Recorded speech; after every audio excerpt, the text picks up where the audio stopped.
mga kabilyar. Good morning po. Kala ko tapos na ako ng ano ko aking task.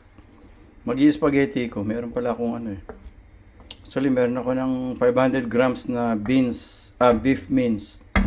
Lean. Tapos nilagyan ko siya ng ang ginamit ko Italian passata. So maasim 'yon. Alam mo naman tayo, Jollibee style. Nilagyan ko nito, UFC banana ketchup. Tikman natin ngayon. Ito ang napakadali lang nitong gawin. Isa ka lang sibuyas, bawang, tapos sinulog ko muna yung hotdog. Yung hotdog Ay, hindi pala yung hotdog.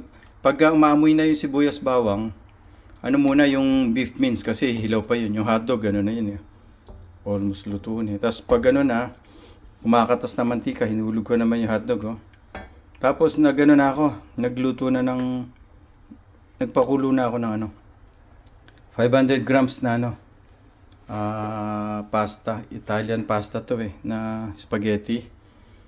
Then, yung pinagpakuluan nito, to put it here. Para hindi masyadong thick ang sauce para malabnaw. Tapos tikman natin.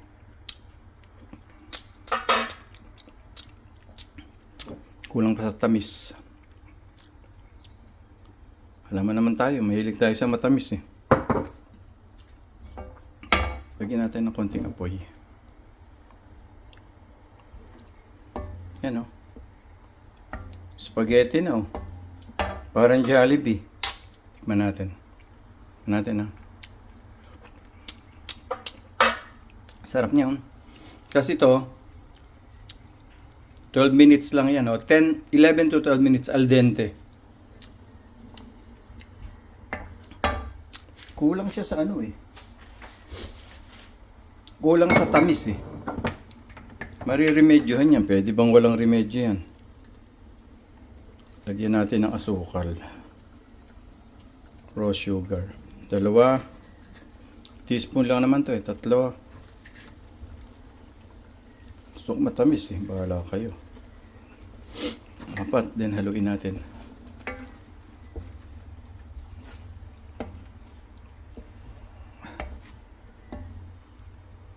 Ayan na siya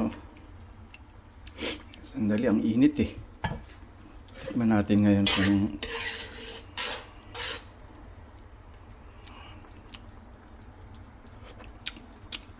Naku, ano pa naman ni Jollibee? Kabilyar spaghetti. Mas masarap pa sa Jollibee Okay na to mga kabilyar. Kakain na po tayo. Ingat po kayo lagi. Bye!